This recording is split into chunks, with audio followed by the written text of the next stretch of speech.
Well, it's just very different, and of course it was even more different than today's young people, just coming out of World War II, and so the way I grew up, I did leave Guam when I was 9, and then we lived in California for a while, and then I went back to go to high school in Guam.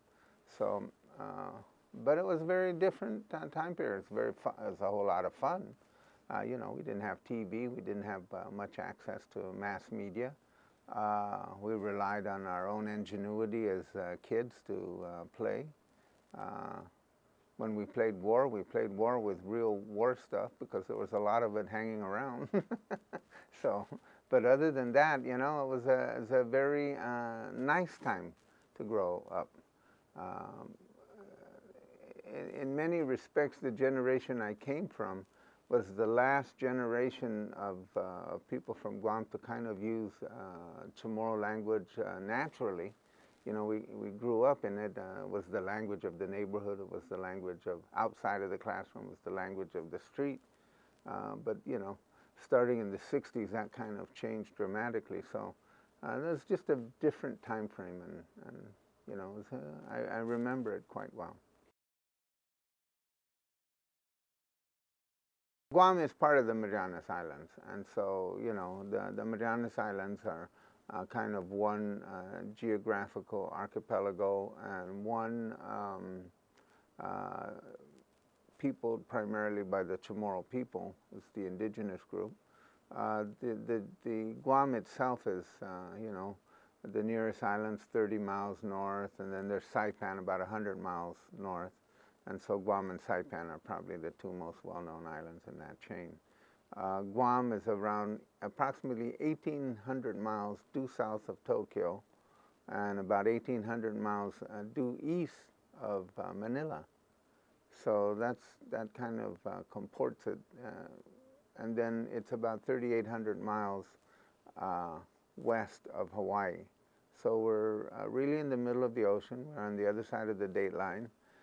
We are in many ways, the kind of like the economic and metropolitan center for the island group known as the Micronesian Islands, which includes, a whole lot of, which includes Republic of Palau, the Federated States of Micronesia, and the Republic of the Marshall Islands. I think the history of Guam sort of parallels the history of the Philippines because, Spain governed the Philippines for a long time, and it governed Guam for a long time as well. So Guam has the dubious distinction of being the first Pacific island to be colonized by the West. For example, most Pacific islands were colonized in the 1800s, some into the late 1800s. Guam was colonized in 1668. So the emerging culture from that is a kind of Hispanicized, blended culture, but still very mindful of who they are as an indigenous people. So it's a kind of a layered phenomena. So that in turn has been Americanized.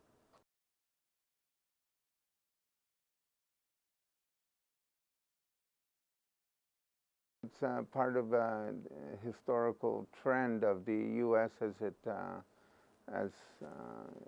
continued its expansion across the country. It reached the California coast and apparently still had energy to take over other parts of the world. So it basically bullied Spain into a war and prevailed in the war, and as a result of it acquired the Philippines, Guam, and Puerto Rico.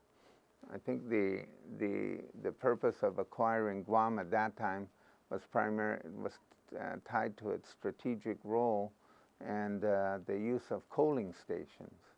The coaling stations at the turn of the 19th to the 20th century meant that ships basically could sail roughly about 2,000 miles, 2,500 miles, without having a coaling ship. If they wanted to go further, they had to have a whole other ship full of coal to help it move along. So they would try to find these coaling stations across the Pacific. So Hawaii, Wake, Guam, Philippines to China, it just works out. They're about 2,000 miles apart. The island was taken in 1898, but the Organic Act wasn't passed until 1950. So the status of Guam and the status of territories in the United States has a whole unique history that, you know, only people in the territories know. And that is that the U.S., the Supreme Court made a distinction between, quote, incorporated and unincorporated territories. Incorporated territories were those territories that were acquired and were destined to become states. Unincorporated were just pieces of property that were owned by the United States, but not part of the United States. So it made this fine distinction. So that's what Puerto Rico is, that's what Guam is, that's what American Samoa, Northern Marianas, U.S. Virgin Islands. They're not incorporated territories of the United States. They're not destined for statehood, unlike Alaska, Hawaii, Arizona, New Mexico, or all the territories that predated 1898. So that's a distinction. So each then effort each territory is then really governed by acts passed in Congress. And so that's in order to organize these territories, they pass organic acts, organizing acts, basically. And so these functions as kind of constitutions for the territories. So it's a system whereby they can become citizens, but of course they're not full citizens. And, you know, they're not, they're what are called statutory. They're citizens declared to be citizens not by the Constitution, but by an act of Congress, which is a whole different animal altogether. And it's obviously second-class citizenship. So Guam is an appendage of the United States. It's a territory. It's not an integral part of the United States. So everything that is relative to Guam to decide whether it is within the U.S. or outside the U.S. is a function of an act of Congress. So every time Congress passes a law and says it applies to the United States, it must say, by United States, we include Guam and Puerto Rico and whatever. If it doesn't say that, then they're not included. So, you know, when you think about the thousands of pieces of legislation that move through Congress, maybe some you don't want to be included in. Maybe most you want to be included in. Maybe it's included in it, but it's framed inartfully or inaccurately. There's hundreds of examples of that. So that's what makes being a territory in the U.S. system very trying, because it's all kind of zigzagging its way through governance, and it's all happenstance, and who knows what else goes into making this exact relationship. And not all the territories have the same relationship with the United States, because the laws were applied differently or they were passed differently.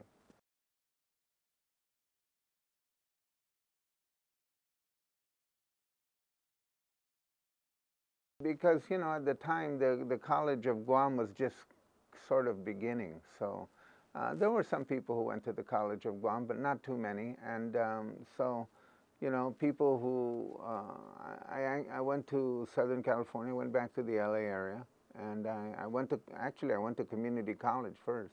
Went to Cerritos College in Norwalk, and then I went to Cal State LA.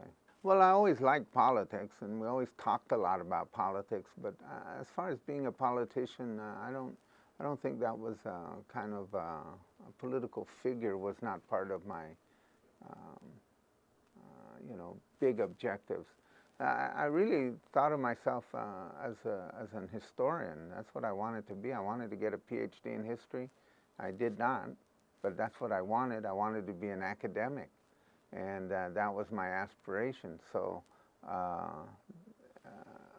because of a couple of frustrations, I ended up in professional education, so I ended up teaching in the public schools, and then from there, became a teacher trainer, and then kind of worked my way back into higher education, into a university that way. So that was the trajectory of my life. But if you'd asked me when I was 20 years old, what were your long-term objectives, it would be, you know, primarily involved with the teaching of history and the crafting of history and writing history about the islands in some fashion.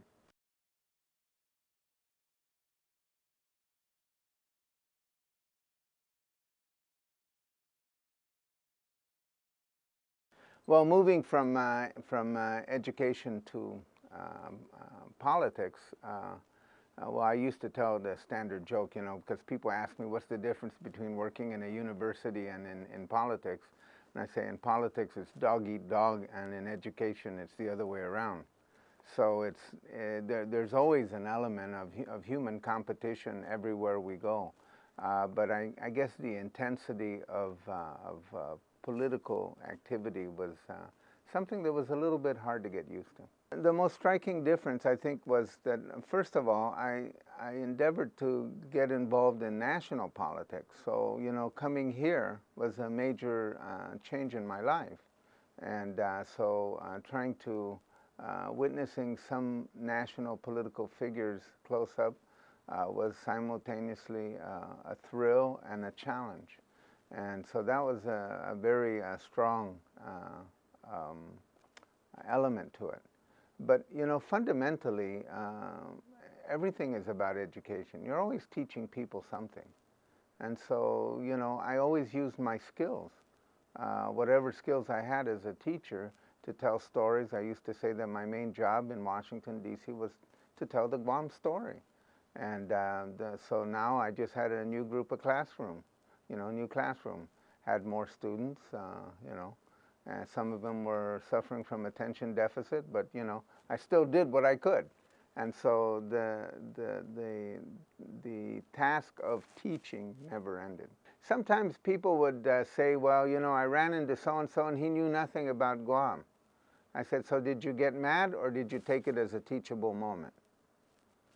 You know, so that's really the sense of what, you know, because obviously if I'm here, people back home, when I go back home, people ask me, so what do they know about Guam in Congress? I said, well, not a whole lot, you know. And said, why not? I said, well, because most people, you know, people who are elected from Nebraska and Iowa are elected to worry about Nebraska and Iowa. They're not get elected to worry about Guam. It's my job to. Did you elect me to worry about Nebraska and Iowa, you know, to display my knowledge about those places? No. So that's the way the system works. Being a teacher just teaches you a lot of lessons about life and about humanity. So you know, it's hard to kind of pull this all apart. The way I was raised to have certain values, and the way my parents raised us is, we, you know, both of my parents were teachers, so it wasn't uncharacteristic of me to become a teacher in that sense. But teaching itself is an enterprise that draws you closer to human beings, and it teaches you to value human beings and to value individual experiences. So you can't really ever argue about somebody's experience, you know. And so many people try to frustrate other people by denying them their experience when they're really talking about opinions and issues. So what I learned from teaching is that everybody has intrinsic value. Every person has some kind of intrinsic value. And my responsibility as a teacher was to find that value in each person. And then whatever I do in life, if it was in politics or if it was running a university or supervising people or raising my kids, I tried to find the intrinsic value of each individual in that and kind of bring it out. That's what I learned from it. I also, along the way, I made a lot of mistakes. I made you know, some terrible mistakes with kids. I'm sure I hurt some students along the way, and you know, Uh, I'm sure that even though I remember teaching fondly, I'm not sure that all my students remembered it as fondly as I did.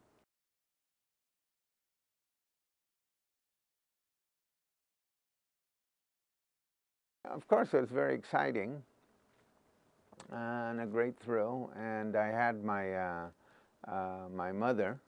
My mother was, and that's a big thrill. I had three of my kids with me on the floor. Um, as always, every time you take an oath, you know, you take. There's never an issue of taking an oath to the United States, but you always wonder the significance of taking an oath to a constitution that doesn't fully apply to you. So that's always that's always a poignant moment, you know.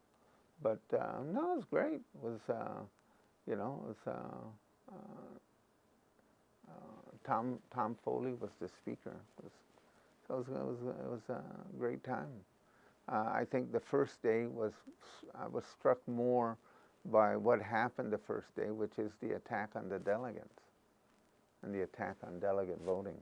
That's what's so it was a very memorable day. The memory of that was that the other side of the aisle went into this attack mode on why delegates should not be voting. So it made all explicit not only your standing within the American body politic, but how they saw you. Well, you shouldn't vote because you don't pay taxes. You shouldn't vote because, you know, the population is so small. You come from jurisdictions where the population is so small. And so, you know, what is your response to things like that, you know? So do you highlight, as we historically do, that, you know, the demands of American citizenship are not based on the size of your wallet, by the nature of your commitment. And if the nature of your commitment is to be measured in, you know, service to the military, well, Guam's there. My predecessor used to be Ben Blas. He used to say, you know, Guam is equal in war, but not in peace. So, you know, these are the kinds of issues that surface in the course of that discussion. I was really struck by and angered by one of the speakers who really spoke out very vociferously against the territorial delegates, and was an immigrant. He was an immigrant, and he was questioning whether these people should be citizens. And it just struck me as such a manifestly unfair. And, you know, people talk, but they're not in awareness of how they come across as well. So that was a very exciting day, very exciting day. Not just the swearing in; it was all the arguments, and then having to go to court the next day.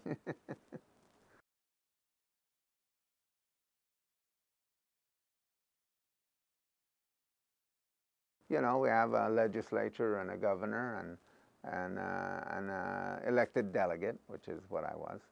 Non-voting delegate is the official title of the seat. So, you know, in a way, the seat, non-voting delegate, is emblematic of your status as part of America. You're not fully part of America. When you come to Congress and you're a delegate,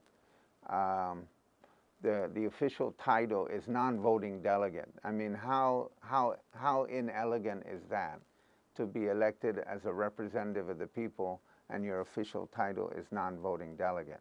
Then if in the House of Representatives, when they do things that are just kind of housekeeping duties, you're not really a member of Congress.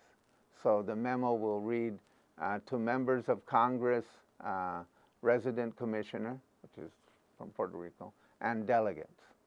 So you know that you're not part of the system. You hold a statutory office.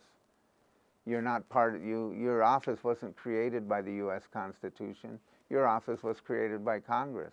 Congress could wake up tomorrow and decide to abolish it.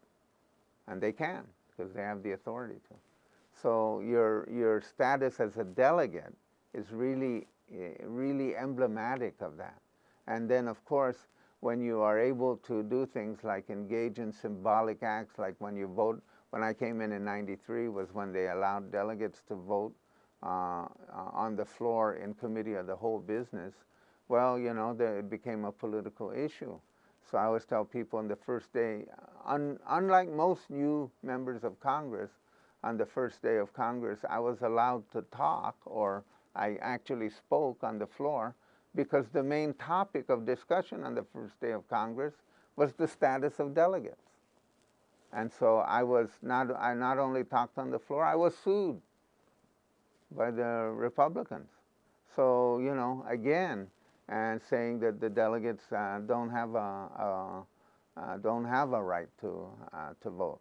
So as you went through that process and how people wanted to identify the delegates and how to separate them and how they were treated, really provided a lot of gave you a sense of what that was. When you pay attention to the opening session of the House, every new Congress, they'll have an election for Speaker. Well, the delegates don't participate in that because they're not members of Congress. So how are they recognized? See, when they have the election for Speaker, they do the roll call. See, and that's how they do the roll call. So that's how you know who are the new members of Congress, who are the new and returning members of Congress. But the delegates don't participate in that. So they have a kind of a separate part of the section which they say I think they take the certificates of election from the delegates or something like that.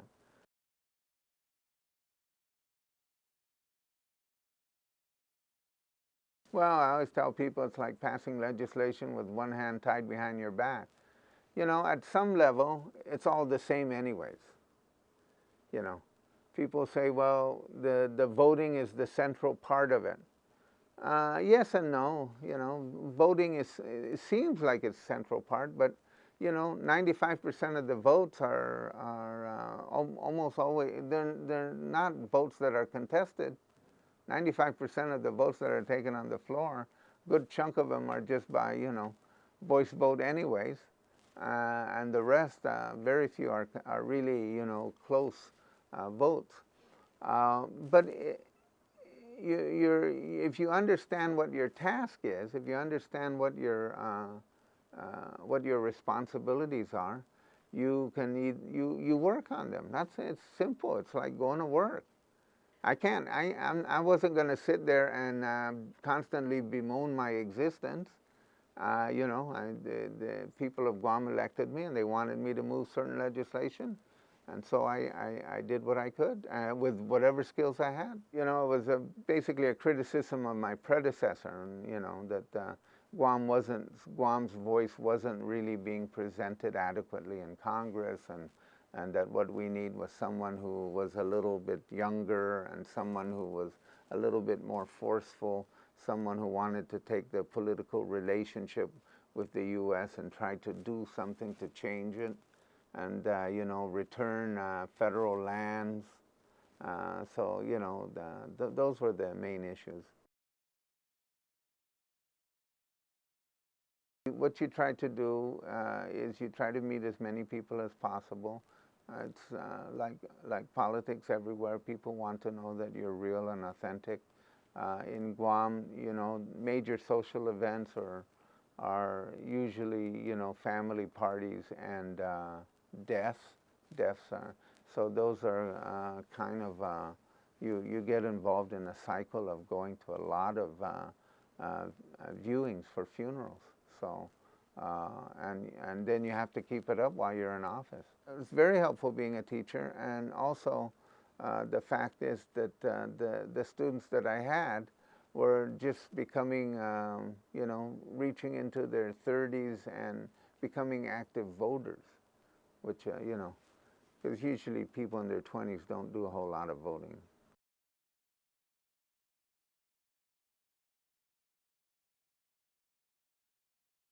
Well, I think probably had several mentorship slash relationships, that friendships that were really important. I became very close friends with Lane Evans from Illinois, who's since left Congress, and of course George Miller was the chairman of the Resources Committee and had some interest in territorial issues, so worked with him a lot. But the individual that really helped me the most was David Bonnier. He was the whip. And David has that spirit of trying to fight for the downtrodden, which I just found so refreshing. So he gave me the opportunity to, he appointed me part of the whip team, which was really ironic since I can't vote. Who am I going to be whipping, and why would they pay attention to me? But he made me part of the whip team just so I could go to whip meetings, and it was amazing. I had so many great experiences because of my relationship with David Bonnier, whom not only was willing to help me, he helped out a lot of other people too, but he took the time, and he was he's a real hero of mine.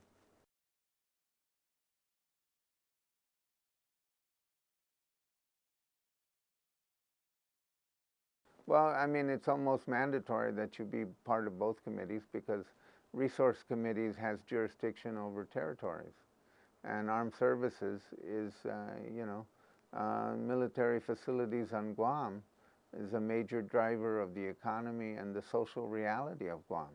So you want to be in on armed services, helping make decisions about, movement of the military, military-related activities, military construction.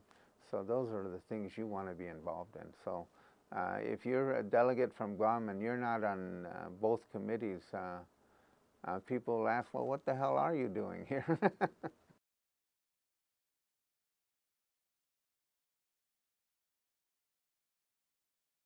There's an anticipated buildup currently that will move approximately half of the Marines that are currently in Okinawa to Guam. So it's a major infrastructure investment in which both Japan and the U.S. are putting in roughly 50% of the cost of it, because the Japanese are trying to placate Okinawa as well. It's going to create some major challenges, it'll be the greatest demographic shift in the landscape of the island since World War II. So yeah, it's a major challenge. So, in my capacity as president of the University of Guam, we've taken that issue on directly, trying to deal with issues of, island sustainability. How are we going to sustain the way of life we like? How are we going to sustain the natural resources? And how are we going to sustain ourselves economically? So, these are issues we have to answer ourselves. We can't expect others to answer them for us. So we have to engage in that conversation and that discussion and provide resources and, some imagination to it. And that's what we're doing now.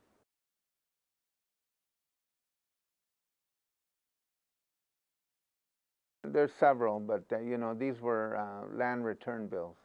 I think excess land, we got back literally thousands of acres of land back to the people of Guam that were sitting on federal inventories and were not being utilized. Then I set up a land return process, which has guided thousands of acres of land back to the people of Guam. So I'm really, really proud of that. But there are other items of legislation that I tried to move political status change, but it was very, very difficult. But lots of small items of legislation making Guam eligible for various educational programs, things like that. Almost invariably, most of your legislative time is not involved so much in introducing a single bill as much as making sure that larger bills, particularly defense bills, things like that, are favorable to your district or your home island. So that's what took up most of my effort. I think the major ones are the land returned issues. And I also think that telling the Guam story. I think that for the time period I was here, you know, I got the sense, maybe I'm misleading myself, but I got the sense that people, you know, understood that if they wanted to know something about Guam or the Pacific Islands or the general Asia-Pacific region, that they could come to me and that I would give them useful and meaningful information.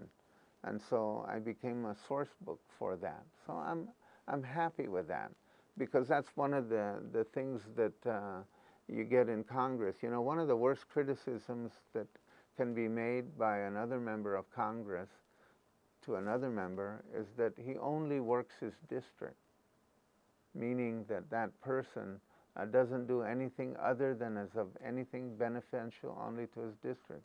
Narrow, you know, tunnel vision kind of individual, has no broader vision. You have to not only have a broader vision, you have to have a certain expertise. So people will be asking you questions, because members of Congress don't know everything. So when they're on the floor and they're looking around, they want to ask somebody, well, what do you know about this? Or, well, you want to be part, you want to be seen as an expert on something. So, you know, if I wanted to ask something about housing policy or tax policy, I'd ask Barney Frank, you know, because he knows a lot. That's what he does, you know. So I would ask him questions like that. So if he wanted to ask me something about what was going on in the Asia-Pacific region, he'd ask me. Now, if I was giving him bad information or garbled information or unintelligent information, he'd ask me once. But I got the sense that over time I was able to tell the Guam story successfully.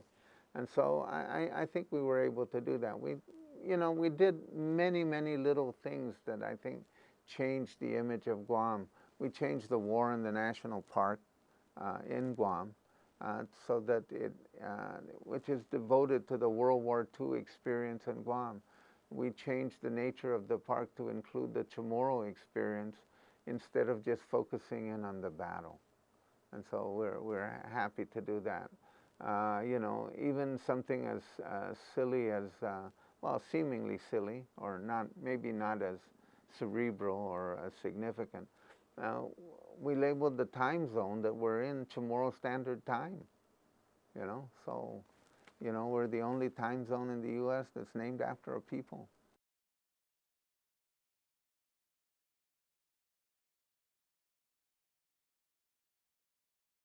As I was explaining the historical experience of the people of Guam, asking to sit on the Hispanic caucus, you know, they accepted me.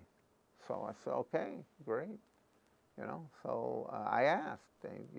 Wasn't, you know, I guess technically speaking, I'm not Hispanic, but of course the nature of the historical experience of Guam is, you know, is tied into that Hispanic tradition as well. So, you know, they used to ask me, did your grandparents speak Spanish? I said, 2 of them did, you know. So, you know, there were always these kind, you know, initially, but after a while, you know, it was just, you know, they tease me about it once in a while, but, you know, so being a member of the Hispanic caucus, which was, you know, much larger and in the ascendancy, also gave me a lot of entree into activities that I never would have been involved with if I had not been a member of that caucus.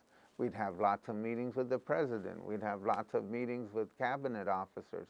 They'd have the Hispanic caucus meetings. They could demand that cabinet officers visit them, and they did. And so by doing that, I was able to have entree into Guam issues. Every time, you know, no matter secretary of whatever, you take your pick, always there was a Guam issue. They were going to be with us for an hour. I was going to make sure I took the opportunity to raise a Guam issue. So my membership on the Hispanic caucus was very, very valuable.